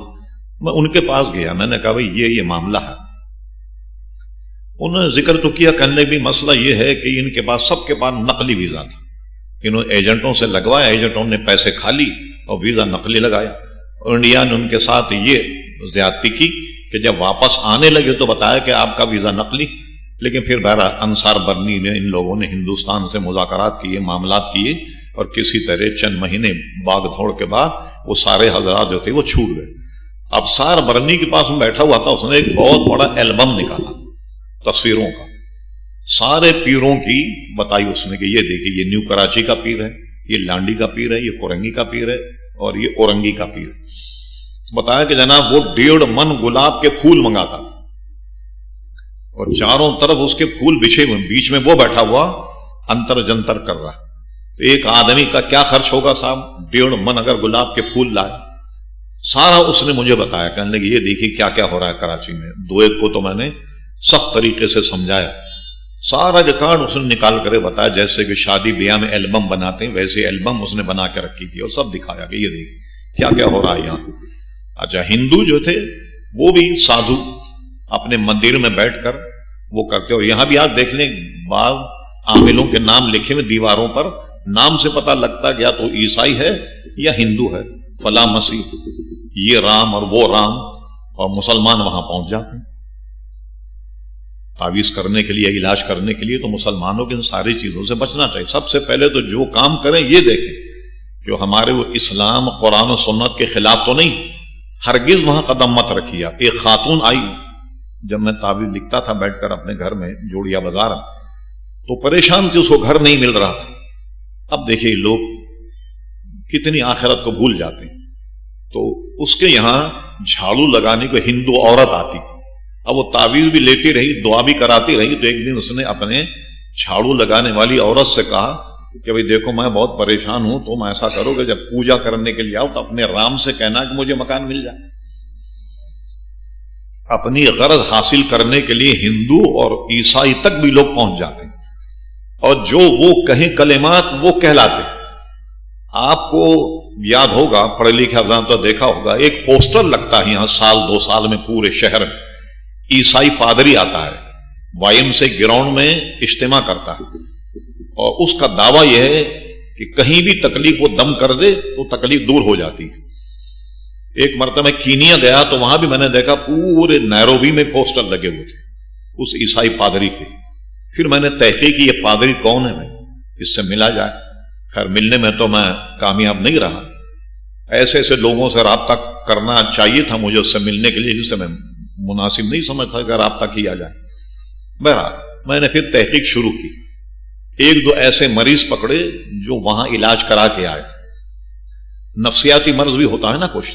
میں نے ان سے پوچھا کہ بھئی یہ بتاؤ اس نے دم کیا تو آپ کا یہ کیا علاج ہو گیا اس کا؟ ایک نفسیاتی اثر بھی ہوتا ہے، کہنے ہاں بھی فائدہ تو ہوا ہے۔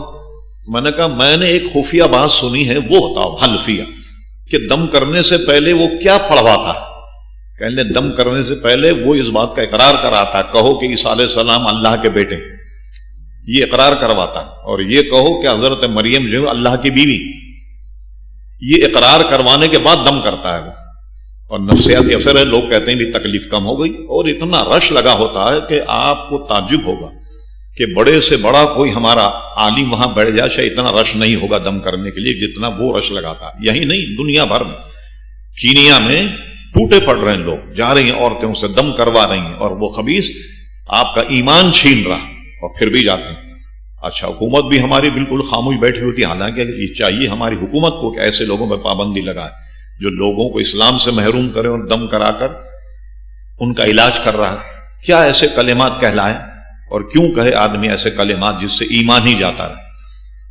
تو یہ ہندو جو ہیں یہ بھی بیٹھے ہوتے ہیں اپنے اپنے مٹھ میں، اس کو مٹھ کہتے ہیں، ان کے جو مندر ہے اس میں بیٹھے ہوتے ہیں، جاتے ہیں بھائی کائے کا تعویذ چاہیے، اتنے ہوشیار ہوتے ہیں آپ اور کیا، لوگ دیکھ کیسے بے وقوف۔ اچھا جی لڑکا چاہیے صاحب، لڑکا نہیں ہو رہا، وہ تعویذ لکھتا ہے، کیا عبارت لکھتا ہے لڑکی نہ لڑکا، وہ کہتا ہے اسے بازو میں باندھو، اور کچھ ہو جائے تو پھر مجھے آگے بتانا، اتنے سیر لڈو لانا۔ اچھا صاحب لڑکا ہو گیا، اب وہ لڈو کا ٹوکرا لے کر کے آگے خاتون، اچھا تعویذ نکالو کیا ہے؟ کہنے لگے دیکھو میں نے لکھا تھا کہ لڑکی نہ لڑکا، اگر میں یہ نہیں لکھتا تو ہو سکتا لڑکی ہو جاتی آپ، اور لڑکی ہو تو کیا کہے گا؟ وہ کہے گا دیکھو یہ میں نے لکھ کے دیا تھا، ہم کہا لڑکا نہ لڑکی، یوں پڑھا جائے گا پھر۔ اور کوئی پہنچ جا رہے کمبخت سادھو صاحب 8 کلو لڈو کھا لیا آپ نے، نہ لڑکی ہوئی نہ لڑکا، کہنے نکالو تعویذ، کہنے میں نے تو پہلے ہی دیا تھا لڑکی نہ لڑکا، کھول کے اس نے صاحب پڑھ دیا، میں نے تو پہلے کہہ دیا تھا آپ کو لڑکی نہ لڑکا۔ تو ایسے بیوقوف بناتے اور لوگ بیوقوف بنتے ہیں. اللہ تعالیٰ ہمارے مسلمان بھائیوں کو سلامت رکھ کے ایمان کی حفاظت فرمائے. ایسے لوگوں کے پاس مت جائیے خدا کے لیے. ہاں سب سے پہلے جب تعویذ اور اس کا معاملہ ہو یہ دیکھو وہ دیندار آدمی ہے یا نہیں. وہ نہ نماز کا ہے نہ روزے کا, تو وہ اگر تعویذ لکھ کے دے گا تو اس میں کیا اثر ہوگا بھائی, سمجھے؟ ہاں یہ ساری چیزوں سے آپ دور رہیے گا. اور یہ سب لوگوں کو ٹھگنے کے طریقے, یہ تو میں اپنے آپ کو تجربہ بتا رہا ہوں جو مجھ پہ بھی تھے. ایک صاحب آیا پورے ہاتھوں میں انگوٹھی پہنے ہوئے تھے, اور میرا خیال ہے شاید انگلیاں کم تھی, ورنہ اگر انگلیاں ان کی اور 10 ہوتی اس میں بھی انگوٹھی پہن لیتے. 5 انگلی میں انگوٹھے میں بھی انگوٹھی پہنے ہوئے. کسی مسجد کا مسئلہ تھا, اس کے لیے مجھ سے آئے بلدیہ ٹاؤن سے. میں نے ان سے کہا کہ یہ اتنی انگوٹھی آپ پہنے ہوئے؟ کہنے لگے کہ میں اس سے اصل میں نام کے ساتھ انگوٹھی نکالتا ہوں, نگینہ. اچھا میں نے کیسے نکالتے ہیں آپ؟ کہنے لگے میں فلاں جگہ بیٹھتا ہوں, جب کوئی آدمی آئے تو میں اس کے نام کے عدد نکال کر اس عدد سے نگینے کو ملاتا ہوں. اچھا میں نے کہا اچھا تو آپ یہ ابجد حوض کے حساب سے عدد نکالتے ہیں؟ تو میں نے کہا اس کی ذرا الف بے پڑھیے, ذرا ابجد حوض ہوتی کلمن صافت, یہ ذرا پڑھیے آپ.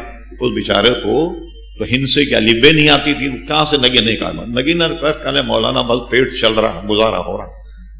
ٹھیک ہے میں نے کہا گزارا کرو, بے وقوف مت بنو, خالی نگینہ دو نا, کسی پسند آ جائے بھائی اتنے پیسے کا ہے, چلو حساب کتاب نکالے. کیوں بے وقوف بنا رہے ہو کہ بھائی میں آپ کے نام سے نگینہ نکالتا ہوں اس لیے اس کے پیسے. اس طرح کوئی نگینوں کے نام پہ ٹھگ رہا ہے, کوئی جناب انگوٹھی کے نام پہ ٹھگ رہا ہے, تو ان سے بچا جائے.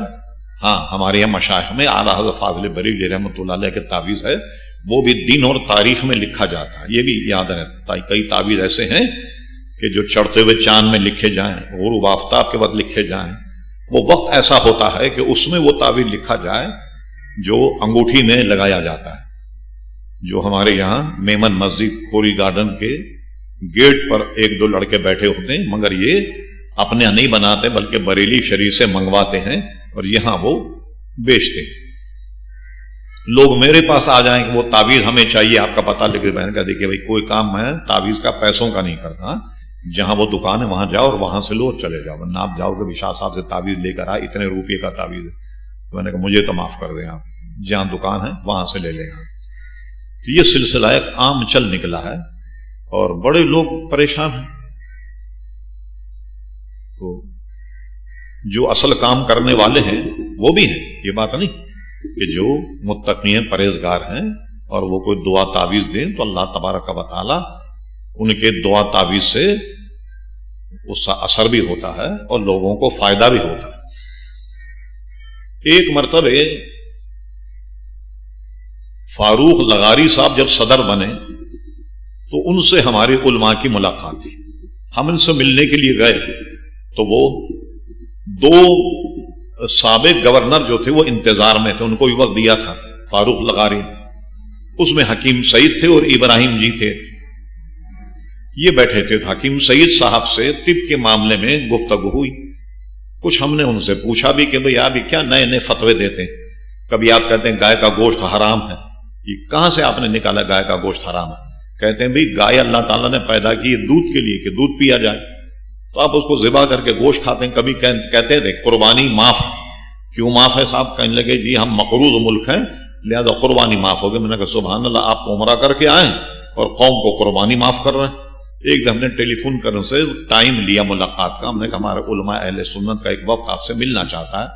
انہوں نے ٹائم نہیں دیا ملاقات کا. تو وہ پھر ان سے جب بات ہوتی رہی, جو بات کرنی تھی وہ آگے آ رہی. تو انہوں نے بتایا کہ دیکھیے مولانا, اگر آپ کو زندہ رہنا ہے تو آپ گیہوں کا آٹا چھوڑ دیں, مکئی کا آٹا کھائیں. میں کیوں؟ کہنے لگے یہ اتنا سڑ جاتا ہے آٹا بننے تک کہ یہ صحت کے لیے بہت زیادہ مضر ہے, تو آپ مکئی کا آٹا کھایا کریں, گیہوں کا آٹا بالکل چھوڑ دیں. اور کہنے لگے دوپہر کا کھانا مت کھایا کریں, بالکل دوپہر کا کھانا کہنے لگے انسان کی ضرورت ہی نہیں. اور پھر اور آگے بڑھے, کہنے لگے جنت میں بھی دوپہر کا کھانا نہیں ملے گا, صرف صبح اور شام کا ملے گا. میں نے حکیم صاحب آپ حکمت تک محدود رہیے, آپ کے دین کے مسائل بیان مت کریں. یہ کون سی کتاب میں آپ نے پڑھ لیا ہے کہ صبح شام کا کھانا ملے گا دوپہر کا نہیں ملے گا؟ تو میں نے کہا وہاں تو جنت کے معاملات میں یہ ہے کہ جو مانگو اسی وقت آ جائے گا، چاہے دوپہر ہو یا رات ہو، جو مانگو گے، یہاں تک کہ اگر جنت میں رہ کر بھنا ہوا بٹیر مانگو تو وہ تک آپ کو مل جائے گا، ہر فرمائش جنتی کی پوری کی جائے گی۔ یہ آپ نے کہیں غلط پڑھ لیا ہے، آپ طب کے حوالے سے بات کریں، خدا کے لیے دین کے حوالے سے آپ ایسی بات مت کریں۔ اور یہی آپ جو ہمارے سامنے کر رہے ہیں، لوگوں کے سامنے اب یہی بات کرتے ہوں، تو آپ نے دیکھا ہوگا کہ ایسے حکیم یہ نبض دیکھتا ہے، تو بعض اس میں ایسے نماز حکیم ہیں، جیسے قریب ماضی میں گزرے ہمارے حکیم اجمل خان، بڑے نباز تھے، ڈاکٹر اس کے قائل نہیں، کوئی ڈاکٹر صاحب یہاں ہوں تو ان سے معذرت، تو حکیم یہاں نبض پر ہاتھ رکھ کے بتا دیتا ہے کہ یہ مرض ہے اور اس کے مطابق دوا دیتا ہے۔ حکیم سعید خود بھی خالی نبض دیکھتے اور نسخہ لکھ دیا کرتے تھے، پیسے نہیں لیتے تھے، دوا آپ کہیں سے بھی لے لیں۔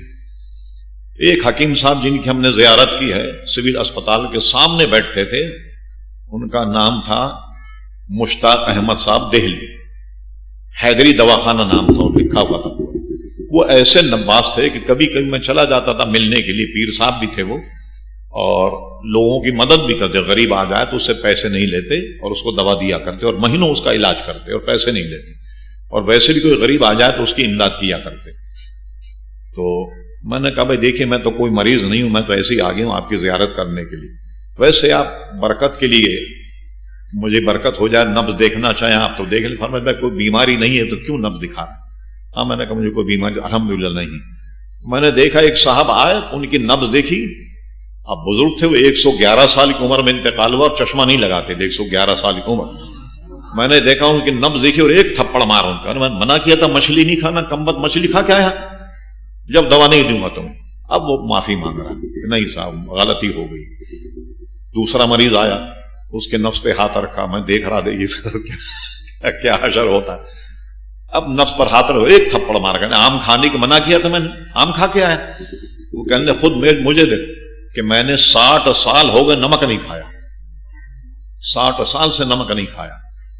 حکیم سعید نے ایک نئی بات یہ بتائی کہ جو حکیم ہوتے تھے نا پہلے، یہ کیا کرتے تھے، پہلے درس نظامی پڑھتے تھے، کیونکہ جو اصل کتابیں طب کی ہیں وہ عربی میں، اس کے بعد فارسی میں، درس نظامی پڑھنے کے بعد پھر طب پڑھتے تھے۔ جتنے بڑے بڑے علماء گزرے یہ سب طبیب، صدر الشریعہ حضرت اللہ مولا امجد علی صاحب رحمۃ اللہ علیہ، محدث صوفی رحمۃ اللہ علیہ کے یہاں سے فارغ التحصیل ہو کر مراد آباد میں اپنا ایک متن کھول لیا تھا انہوں نے، حکمت کر رہے، تو اعلیٰ حضرت کا خط ان کو ملا۔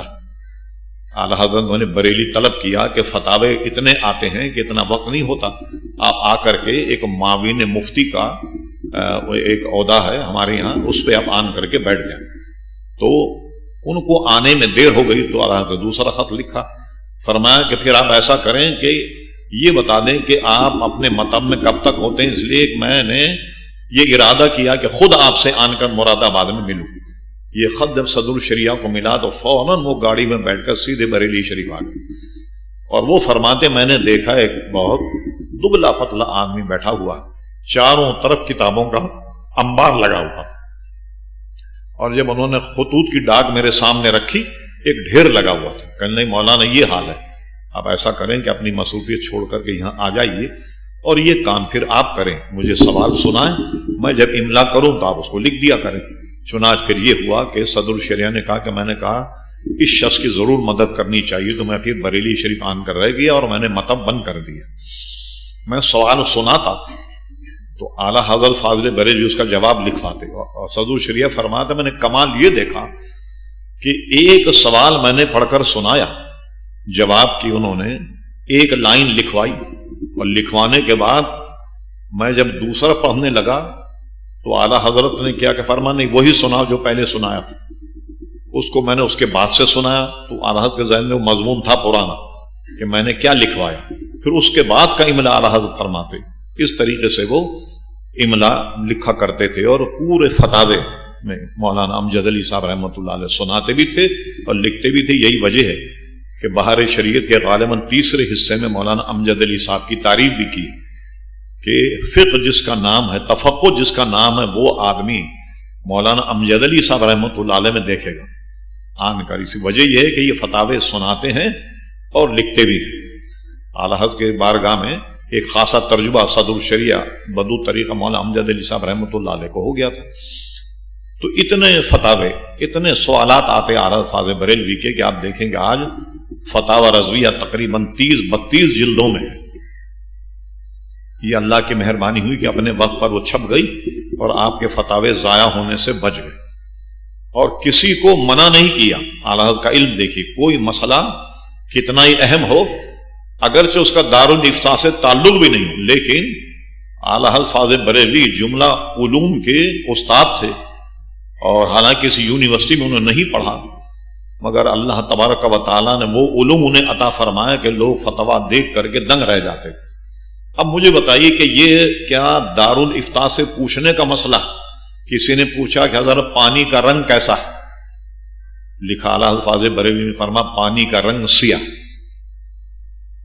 اور مختلف اقوال نقل کی، بلکہ فتاوی رضویہ کے پہلی جلد میں اس پر ایک پورا رسالہ مختلف اقوال لکھی. کسی نے کہا پانی کا رنگ شفاف ہے، جس برتن میں رکھا جائے تو برتن کی وجہ سے پانی رنگین لگتا ہے، اور پھر فیصلہ یہ دیا کہ پانی کا رنگ جو ہے وہ سیاہ، اس پر فیصلہ دیا. اور ایک حدیث سے بھی استدلال کیا، حالانکہ اس سے دارالفتاء کا کیا چلو آپ کسی مفتی کے پاس لے جائیں کہ بھئی یہ پانی کا رنگ کیسا، ان کا رنگ تو بعد میں بتائیں، پہلے اپنے دماغ کا علاج کراؤ کہ یہ کوئی مفتی سے پوچھنے کا مسئلہ. ایک سامنے مسئلہ بڑا عجیب غریب پوچھا، اس کا بھی جواب دیا. فرمایا کہ جب ٹیبل پہ شیشہ رکھا ہوتا ہے، سفید ہوتا ہے وہ، لیکن اس میں درار پڑ جائے، جس کو کہتے ہیں نا بال پڑ جائے، وہی شیشے سے زیادہ سفید کیوں نظر آتی؟ ایک ٹرانسپیرنٹ موتی ہے، اس کو اگر پیسا جائے، بالکل صفو بنا دیا جائے، تو وہ موتی سے زیادہ کیوں چمکتا؟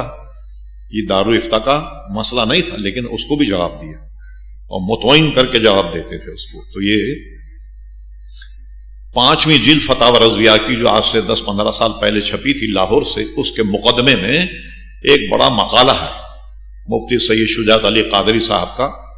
اس میں انہوں نے اس قسم کے مسائل پر پورا مقدمہ لکھا ہے فتاوی رضویہ کی 5ویں جلد میں، وہ دیکھنے کے لائق.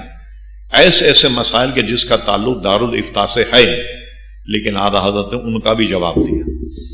اور کمال یہ ہے کہ کبھی کسی معاملے میں دھوکہ نہیں کھائے، دھوکہ دینے کی کوشش بھی کی، لیکن اعلیٰ حضرت دھوکہ نہیں کھائے. تو دھوکہ دے کر بھی مفتی سے کوئی فتویٰ لے لیا جاتا تاکہ بعد میں اس مفتی کی تشہیر کی جائے کہ یہ دیکھیے مفتی بنا پھرتا ہے اور یہ نہیں جانتا وہ نہیں جانتا.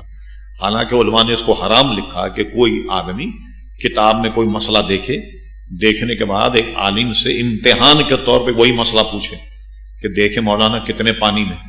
اس کو علماء نے حرام لکھا ہے. ہاں، سیدھا مسئلہ پوچھیے آپ، پہلے کتاب میں دیکھ کر دیکھیں. آپ کے دیکھیں یہ پوچھتے ہیں مولانا سے، دیکھتے ہیں مولانا کیا جواب دیتے ہیں. لیکن اعلیٰ حضرت فاضل بریلوی کے ساتھ یہ ہوا، اور یہ معمولی آدمی نہیں. حضرت محدث کچھوچی رحمۃ اللہ علیہ جب اعلیٰ حضرت کے یہاں پڑھتے تھے تو کہتے تھے کہ اعلیٰ حضرت کے حافظے پہ بہت تعجب ہوتا تھا. ہم کیا کرتے، عالمگیری نکالتے یا کوئی اور کتاب نکالتے شامی، اس میں کا کوئی سوال پڑھتے اور پڑھنے کے بعد اپنے پاس لکھ لیتے، اور جب اعلیٰ حضرت ہمیں پڑھاتے تو چپ چاپ سے پرچہ نکالا، پوچھتے حضرت یہ مسئلہ کہاں ملے گا؟ حضرت فرماتے فتاوی عالمگیری میں یہ فلاں جگہ ملے گا. کہنے لے کئی دفعے ہم نے بقول ان کے ہاں، کوئی یہاں اشرفی بھائی ہوں تو برا مت مانے، کہا کئی دفعے میں نے شرارت کی مگر کبھی میں کامیاب نہیں ہوا. ہاں، میں نے وہ سنایا سوال تو جو آنند جواب فرمایا، میں نے جب دیکھا عالمگیری میں وہ فتویٰ وہی موجود تھا جو اعلیٰ حضرت نے بتایا. شامی کھول کے دیکھی تو شامی میں وہ فتویٰ وہی موجود تھا جو اعلیٰ حضرت نے فرمایا. تو کہا پورے جب تک میں وہاں رہا اعلیٰ حضرت فاضل بریلوی سے ہی میں شرارت کرتا، میں کبھی مجھے کامیابی نہیں ہوئی کہ نشانہ اعلیٰ حضرت کا غلط ہو گیا، ایسا کبھی بھی نہیں ہوا. تو یہ حافظہ اللہ تبارک و تعالیٰ کی عطا ہے. عزیزان گرامی، اللہ تبارک و تعالیٰ جسے عطا فرما، ایسے پرفتن دور میں اللہ تبارک و تعالیٰ نے اعلیٰ حضرت کو پیدا فرمایا جو واقعی انہی کا حصہ تھا، اور چومک کی لڑائی لڑی. سیاسی میدان کو بھی نہیں چھوڑا، جیسے کہ بہت سارے علماء ہمارے اس کے قائل ہیں کہ بھائی سیاست سے بالکل الگ رہو، وَلَا تَقْرَبَ هَٰذِهِ الشَّجَرَةَ فَتَكُونَ مِنَ الظَّالِمِينَ، خبردار درخت کے قریب مت جاؤ. سیاسی سوالات پوچھے، سیاسی جوابات بھی دی اعلیٰ حضرت نے، امت کی رہنمائی کی جہاں جہاں دیکھا کہ غلط ہو رہی ہے. سب سے بڑا سیاسی کیا مسئلہ ہوا اعلیٰ حضرت کے زمانے میں؟ ایک تحریک یہ چل گئی اکھنڈ بھارت، ہندو مسلم بھائی بھائی. ایک نظریہ آیا حسین احمد ٹانڈوی کا کہ قوم ملت جو ہے یہ وطن سے بنتی ہے، مذہب سے نہیں بنتی۔ علماء دیوبند اس کے قائل ہوئے اور یہ تحریک ہندوؤں میں چلی۔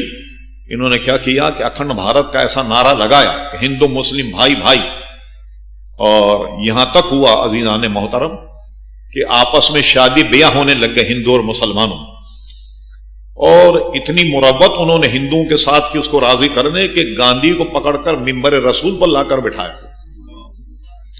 یہ سارے کام لوگوں نے کیے۔ اس گاندھی کی آندھی میں بڑے بڑے لوگ بہہ گئے، علامہ عبد الماجد بدایونی وہ تک بہہ گئے، علامہ عبد الباری فرنگی محلی بہت بڑے عالم تھے ہندوستان کے، اعلیٰ حضرت فاضل بریلوی نے خود اپنے قلم سے ان کی تعریف لکھی کہ بہت بڑے عالم دین ہیں۔ جب یہ بھی بہہ گئے، اعلیٰ انہیں خط لکھا، پے در پہ انہیں خط لکھا، یہاں تک کہ اللہ تبارک و تعالیٰ نے ان کا سینہ کشادہ کیا، جو دعوت اعلیٰ حضرت دی وہ انہوں نے قبول فرمائی، اور اس کے بعد انہوں نے اپنے تمام امور سے جو کانگریس کے ساتھ تھے ان سے توبہ کی، اور توبہ کرنے کے بعد ڈاکٹر مسعود احمد صاحب نے ان کے رجوع پر ایک پورا رسالہ بھی لکھا، جو دونوں میں خط و کتابت ہوئی، اعلیٰ حضرت اور علامہ عبد الباری فرنگی محلی میں جو خط و کتابت ہوئی اس کو بھی چھاپا انہوں نے۔ وہ کتاب میرے پاس موجود تو نہیں ہے لیکن وہ چھپی کتاب۔ تو ایسے لوگوں نے پھر رجوع کر لیا اپنے معاملات سے۔ فتاوی رضویہ کی قدیم جلد جو ہے چھٹی جلد، وہ چھٹی جلد میں نے نشان لگا کے رکھا ہوا، ایک دفعہ دیکھ رہا تھا میں تو نظر آیا مجھے، ابو الکلام آزاد جو پکے کانگریسی تھے اور گاندھی کی آندھی میں وہ بھی بہ گئے، تو کیا کیا کہ وہ مضافات بریلی شریف میں جمعہ پڑھانے کے لیے آئے۔ تو انہوں نے کیا کیا، جمعے کے خطبے میں جہاں خلفائے راشدین کے نام لیے جاتے ہیں، حسنین کریمین، وہاں انہوں نے بڑا لمبا چوڑا نام گاندھی کا لیا۔ جمعے کے خطبے میں گاندھی کا نام لکھا گیا، خلفائے راشدین کی جگہ اس کا نام لیا گیا تھا۔ اب اس سے انداز لگائی کہ مسلمانوں کے پاس اب تباہ ہونے کے لیے کیا رہ گیا، یعنی دو نظریہ جو تھا ہندو مسلم الگ الگ قوم ہیں، اس نظریے کا مل یا میٹ ہو گیا۔ اور یہاں کوئی صاحب اگر بیٹھے مجددی تو مجھے اس کا اعتراف کہ سب سے پہلے یہ کام حضرت مجدد الفسانی نے کیا تھا اکبر کے زمانے میں، کہ جب ہندو مسلم بھائی بھائی ہو گئے، اس لیے کہ اس نے ہر مذہب میں ایک نکاح کر لیا تھا، اور اس طریقے سے بد مذہبوں نے اپنی لڑکیاں خوبصورت جو تھیں وہ شاہی دربار میں پیش کر دی تاکہ وہاں سازش ہوتی رہے اور کسی طریقے سے ان سے نبرد آزما ہو، اور کیا ہو رہا دربار میں یہ باہر پتہ لگ جائے۔ یہ کام سب سے پہلے مجدد صاحب نے کیا، لیکن اعلیٰ حضرت کے زمانے میں یہ پھر دھندلا گیا نظریہ، یہاں تک کہ شادیاں ہونے لگی آپس میں۔ اعلیٰ حضرت نے ڈٹ کر پھر اس کا مقابلہ کیا، یہاں تک کہ پٹنہ میں ایک سنی کانفرنس 1897 پٹنہ میں سنی کانفرنس کر کے اعلیٰ حضرت یہ نعرہ لگایا اور یہ نظریہ دیا لوگوں کو، ہندو الگ قوم ہے، مسلمان الگ قوم، ہندوؤں کی لڑکیوں کو اپنے گھروں میں نہ لایا جائے، نہ اپنی لڑکیوں کو ہندوؤں کو دیا جائے۔ ایک جماعت تھی آرحت کے ماننے والوں کی، تو ہندوستان میں اس کا اتنا شہرہ ہوا، تب مسلمان اپنے مرکز پر واپس آئے، ورنہ مسلمان تو گمراہ ہو چکے، آدھے ہندو بن گئے، چوٹی رکھنے لگ گئے تھے، پتہ نہیں کیا کیا کرنے لگ گئے تھے، سارے جو ہندوؤں کے فیشن وہ سب اپنا لیے گئے تھے، یہاں تک کہ قشقہ تک لگانے لگ گئے تھے لوگ۔ اور آپ نے دیکھا کہ ابھی ایک بہت بڑے ہندوستان کے ایک لیڈر خاتون کا بیان آیا تھا چند مہینے پہلے، اس کو دیکھ کر کے ہمیں ذرا پڑھ کر عقل کے ناخن لینا چاہیے۔ اس نے بیان یہ دیا کہ پاکستان سے جنگ کرنے کی ضرورت نہیں ہے، ہم نے اپنی تہذیب اور تمدن کو پاکستان میں گھسیڑ دیا، لہذا اب جنگ کرنے کی کیا ضرورت، اپنا نظریہ، اپنے معاملات، اپنی ثقافت انہوں نے پاکستان میں گھسیڑ دی۔ تو اب بتائیے کیا رہ گیا؟ ایک جگہ ہم نے نکاح پڑھایا، نکاح پڑھانے کے بعد کرسی پر بیٹھ گئے تو ایک بچہ اپنے ابا سے پوچھنے لگا، ابا کیا نکاح ہو گیا؟ ابا نے کہا نکاح ہو گیا۔ اب دیکھیے بچہ پوچھ رہا ہے، کیوں؟ یہ سب میڈیا کی برکت، ایک آگ کے گرد تو گھومے نہیں تو کیسے نکاح ہوا؟ کہا یہ مولانا بیٹھے انہوں نے تو پڑھایا نکاح، کیونکہ بتایا جاتا ہوگا نا فلموں میں اس طرح نکاح ہوتا ہے کہ آگ کے گرد گھوما جاتا۔ انہوں نے کہا یہ آگ کے گرد تو گھومے نہیں تو نکاح کیسے ہوگا؟ رہے مولانا نے تو پڑھایا نکاح۔ اب یہ بچے سوالات کرتے ہیں اپنے ماں باپ سے، تو کیا یہ ہندوؤں کی تہذیب ہم میں گھس گئی، انگریزوں کی تہذیب ہمارے یہاں گھس گئی۔ اچھا دوسروں کو دیکھیے وہ اپنے مذہب کی کتنی پابندی کرتے ہیں۔ تعجب ہوگا آپ کو، نیو جرسی میں بہت زیادہ یہودی، بڑی بڑی داڑیاں ان کی۔ اوہو، ایک صاحب نے مجھ سے کہا کہ کوئی نہیں جاننے والا آدمی اگر آ جائے تو سوچے بھی یہاں تو بڑے علماء کرام رہتے ہیں بڑی بڑی داڑھی ہیں یہودی، مگر آپ کو تعجب ہوگا کہ وہ دکان سے گوشت لے کر کے نہیں کھاتے، مسلمان کی دکان کا گوشت کھا لیتے، اس لیے کہ وہ جانتے ہیں کہ مسلمان اللہ کے نام سے ذبح کرتا، لیکن جھٹکے کا گوشت یہودی نہیں کھاتا، وہ نہیں لیتا دکان سے گوشت، لیکن مسلمان خرید لیتے۔ جب وہ کہتا ہے کہ بھائی ٹھیک ہے یہ تو اسلامی ذبیحہ، اور سب پر لکھا ہوتا ہے، کیا کہتے ہیں، اسلامی ذبیحہ، حلال حلال حلال، بسکٹ پر، ڈبل روٹی پر، کیک پر، سب پر لکھا ہوگا حلال، تو کیا وہ بھی کیا ذبح ہو کر کے آتا ہے؟ ایک تماشا ہے، سمجھے نا؟ تو اس سے ایک دکاندار نے، لوگ باتیں کرتے تھے کہیں بیٹھے ہوتے، ایک دکاندار نے دیکھا کہ اس دکان پہ رش کتنا کیوں ہے؟ کہنے لگے اس لیے بھائی کہ یہ حلال بیچتا ہے۔ وہ بیچ رہا تھا خنزیر، اس کمبخت نے کیا کیا، اپنی دکان پر بھی لکھ دیا حلال۔ وہ سمجھا کہ جیسے گائے کا گوشت بک رہا تو یہ بھی بکنے لگا، تو پتہ ہی نہیں کہ بھائی خنزیر کو تو مسلمان بنیادی طور پہ حرام مانتا، یہ حلال تو ذبح کرنے سے گائے اور بکری ہوتی۔ تو یہ سارے تماشے ہم نے اپنی آنکھوں سے دیکھے ہیں۔ وہ جب اتنی پابندی کرتے ہیں، ہم مسلمانوں کو کتنی پابندی کرنی چاہیے؟ خلفاء راشدین نے کتنی پابندی کی، سنت رسول اللہ صلی اللہ علیہ وسلم کی۔ ایک بزرگ کا واقعہ میں نے پڑھا کہ وہ خربوزہ کھانے کے بڑے شوقین تھے، جس کو فارسی میں خرپزہ کہتے ہیں، لیکن عموماً عوام پر یہ لفظ آ گیا خربوزہ، کہ وہ کہتے تھے کہ میری نظر کوئی حدیث نہیں گزری کہ حضور نے خرپزے کو ایسے کھڑا کاٹا یا آڑا کاٹا، زندگی بھر انہیں خربوزہ نہیں کھایا۔ اتنے سنتوں کے متی اور فرما بردار، جو مرزا کہتا تھا کہ حضور کی اطاعت کرنے پر بھی آدمی نبی بن جاتا۔ حضور کی امت میں تو ایسے ایسے متی فرما بردار گزرے جس کی نظیر نہیں ملے گی آپ کسی امت میں۔ ہر معاملے میں حضور علیہ الصلوۃ والسلام کی اطاعت گزار، ہر معاملے میں حضور علیہ السلام کی فرما برداری۔ تو دوسرے لوگ اپنے مذہب کو بہت اچھی طریقے سے تھامے ہوئے، مسلمان اپنے مذہب کو ضائع کر رہا ہے۔ تو خدا کے لیے اپنے مذہب میں دیکھیے، زندگی تو گزر ہی جائے کسی طرح بھی گزرے گی، نہ کھائیں گوشت، آپ دال روٹی کھا لیا کریں۔ لوگ کہتے ہیں باپ بڑا مشکل اسلام آپ لے کر کے آئے، اس پر تو عمل کرنا بہت مشکل ہو گیا۔ میں نے پہلے بھی ذکر کیا تھا کہ ہالینڈ میں گیا تو وہاں کے کچھ ریسٹورنٹ والوں نے میری دعوت کی، میں نے کہا دیکھیے صاحب میں کھانا تو کھاؤں گا نہیں، ٹھیک ہے، اور کہیں بھی نہیں کھاتا میں، آپ چائے پلا دیں مجھے بس۔ وہ آئے جانا خیر انہیں چائے رکھ دی ہمارے سامنے اور آپس میں بات کر رہے، کہنے لگے مولانا جو اسلام لائے نا یہ بہت تگڑا ہے، ہمارے بس کا نہیں ہے۔ کیا؟ کہنے دیکھیں ہم ہوٹل کا کام کرتے ہیں تو رش لگ جاتا، آپ کہتے ہیں خنزیر تلنے کے لیے الگ کڑھائی رکھنی چاہیے، مچھلی کے لیے الگ رکھیں، مرغے کے لیے الگ، یہ ہم سے نہیں ہوتا۔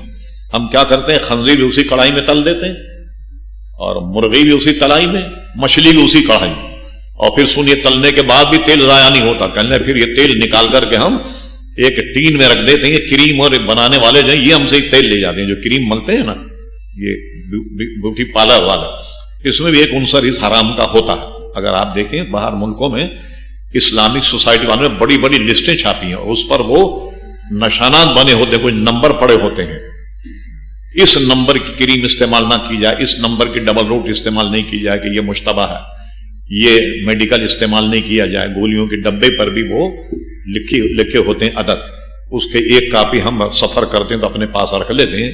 جو مسلم سوسائٹیاں ہیں بڑی بھاگ دوڑ کر کے بڑے بڑے سائنٹسٹ سے انہوں نے ملاقات کر کے ایسی ساری فیری جمع کر لی مسلمانوں کو حرام سے بچانے کے لیے، تو وہ مسلمان اس کو اپنے پاس رکھتے ہیں تاکہ حرام سے بچا جائے۔ محترم حضرات، وہاں بھی اور یہاں بھی ہر جگہ حرام اور ناجائز سے بچا جائے۔ لوگ کہتے ہیں ہم مشکل اسلام پیش کر رہے ہیں، تو دیکھیے گوشت آدمی کے بدن کا حصہ بن جاتا ہے جب کھاتے ہیں آپ، پھر غذا، اور حضور کا ارشاد ہے کہ جو حرام سے بدن بنا ہے وہ جہنم میں جائے گا، اس لیے حرام سے پرہیز کیا جائے۔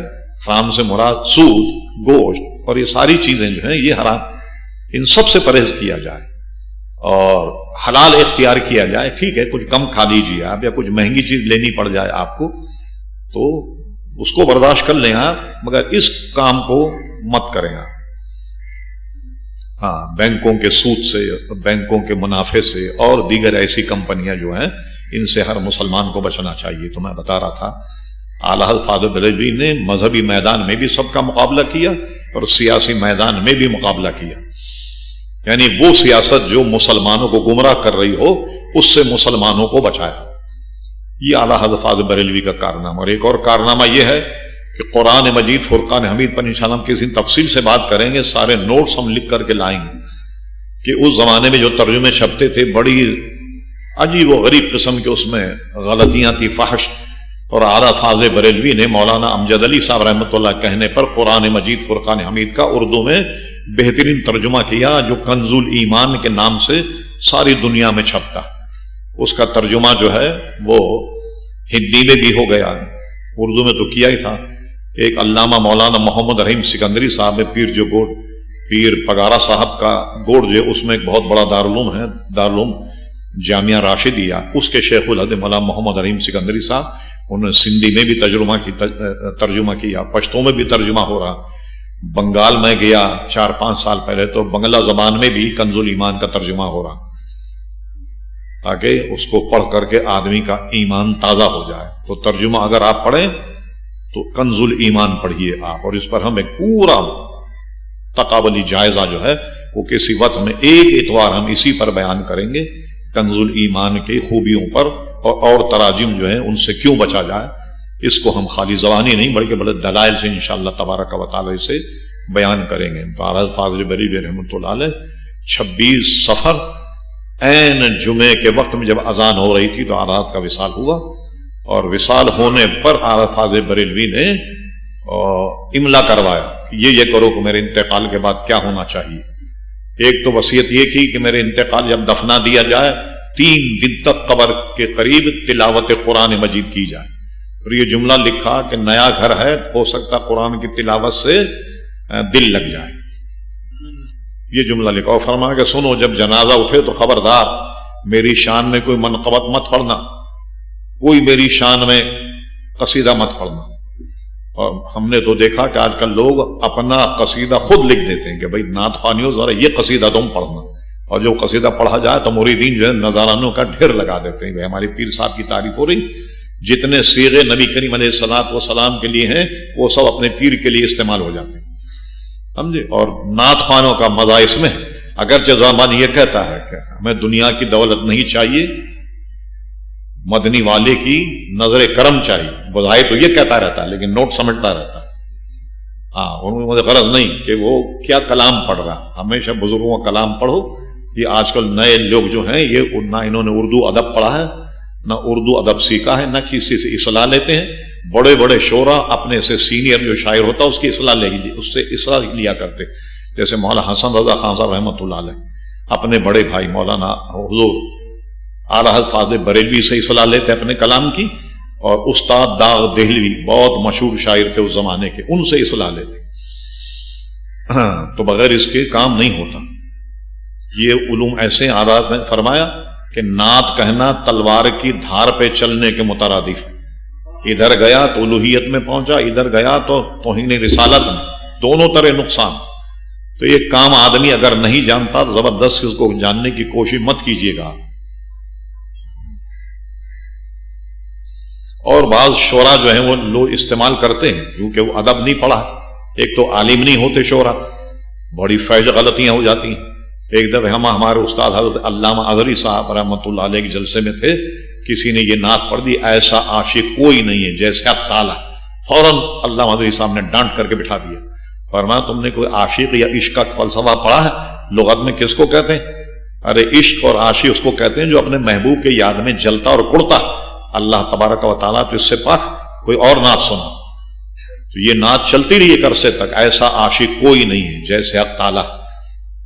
تو عاشق کہنا اللہ تبارک و تعالیٰ کو یہ حرام ہے اور بچنا چاہیے. لیکن بیان ہو رہا ہے تو لوگ، اور اس نے کیا فرمایا، جب میرا جنازہ اٹھے تو خبردار کوئی شعر میری شان میں مت پڑھنا، بلکہ کچھ پڑھنے کو جی چاہے تو یہ پڑھنا، کعبے کے بدر الدجا تم پہ کروڑوں درود، حضور کی نعت پڑھنا، میری نعت یا میری منقبت نہیں پڑھنا.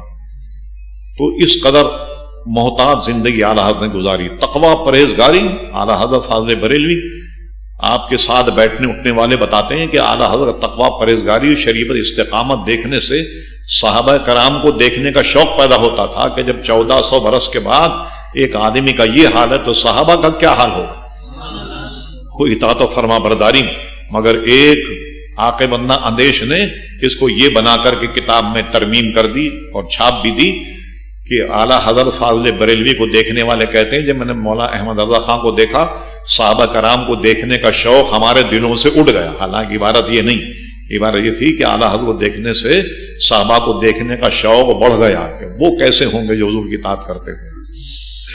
شریعت کا اتباع اعلیٰ فاضل بریلوی ساری زندگی لکھنے کے معاملے میں بھی، فتاوے کے معاملے میں اللہ تبارک و تعالیٰ نے اعلیٰ حضرت کو غلطی سے محفوظ رکھا. یاد رکھیں اہل سنت کا اعتقاد کیا ہے؟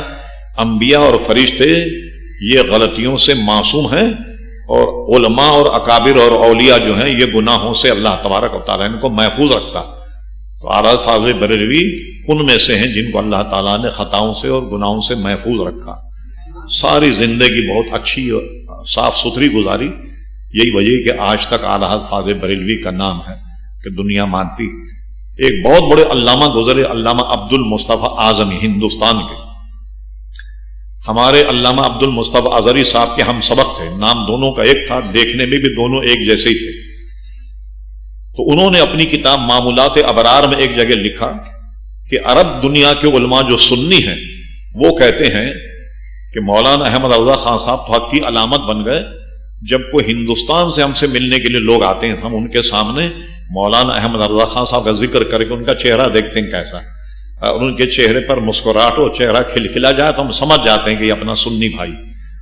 اور جس کے چہرے پر جھریاں آ جائیں، متغیر ہو جائے چہرہ، تو ہم سمجھ جاتے ہیں کہ یہ سنی نہیں کسی اور جماعت کا، پھر اس کا ہم ادب احترام نہیں کرتے. تو اعلیٰ حضرت ایک حق کی علامت بن گئے دنیا میں. عزیزان گرامی، اللہ تبارک و تعالیٰ ان کی قبر کو رحمت اور رضوان کے پھولوں سے بھر دے. ہم اور آپ بڑے خوش نصیب ہیں جو ان کے پیروکار ہیں، اور اسی پر اللہ تبارک و تعالیٰ ہمیں استقامت عطا فرمائے. وما علینا الا البلاغ.